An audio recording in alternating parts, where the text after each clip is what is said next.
Здравейте, отново съм аз, Георги. Днес имам да ви показвам нова серия лаптопи на един от лидерите на пазара. Това е новата версия на утвърдените вече HP ProBook модели. Новият ProBook е наследник на вече доста утвърдени серии, пред него летвата никак не е ниска. Нека заедно видим какво ни предлагат моделите на ProBook 450 серията.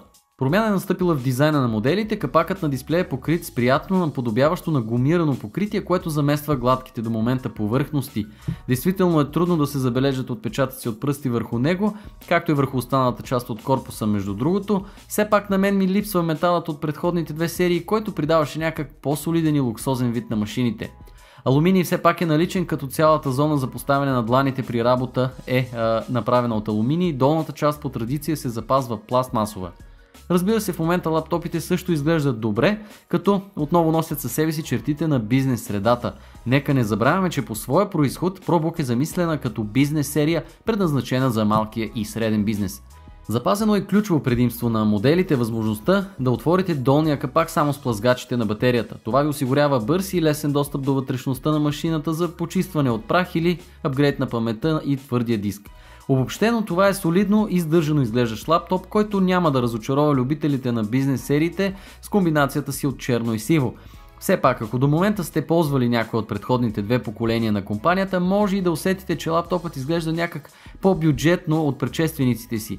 Ако обаче за пръв път се докосвате до модел от тази серия, едва ли ще ви разочароват с излъчването си. ProBook 450 е снабден с 15,6 инчов дисплей с резолюция от 1366 × 768 пиксела. Сами виждате, че има матово покритие, каквото се очаква от един бизнес лаптоп. Съответно можем да очакваме и не толкова добри ъгли на виждане и нива на яркост, но пък неприятните отблясъци при работа са значително по-малко. Клавиатурата е в типичен островен стил, а за разлика от предшествениците си тя е малко по-твърда и при работа ще забележите по-плитки движения на клавишите.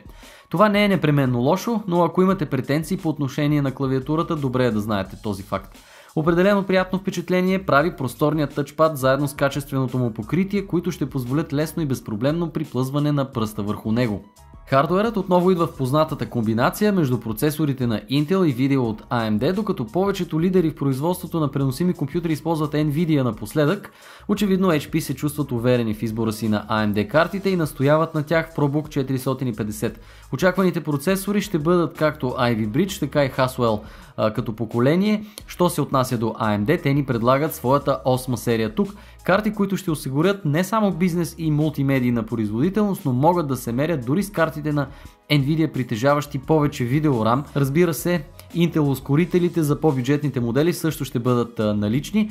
На пазара ще намерите конфигурации с различни операционни системи, а HP продължават успешното си сътрудничество с Linux. Такъв модел ви показваме в момента. Естествено, Windows 8 и Windows 7 също ще имат съвсем успешно приложение тук, така че не се колебайте, ако имате нужда от тях да инсталирате. Работата на моделите е сравнително тиха и при умерени температури, като се предполага, че едва ли бизнес потребителите ще го натоварят до толкова, че високи температури да са проблем за него.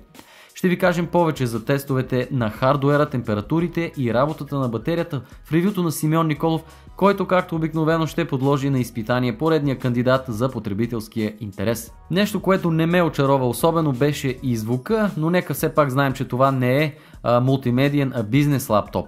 Все пак е важно да кажем, че не е необходимо да сте бизнес потребител, за да се спрете на ProBook 450. Достатъчно е да имате афинитет към по-здържаните на външен вид лаптопи, способни да ви преведат през натоварения работен ден. В този случай HP с техния ProBook 450 има какво да ви предложат.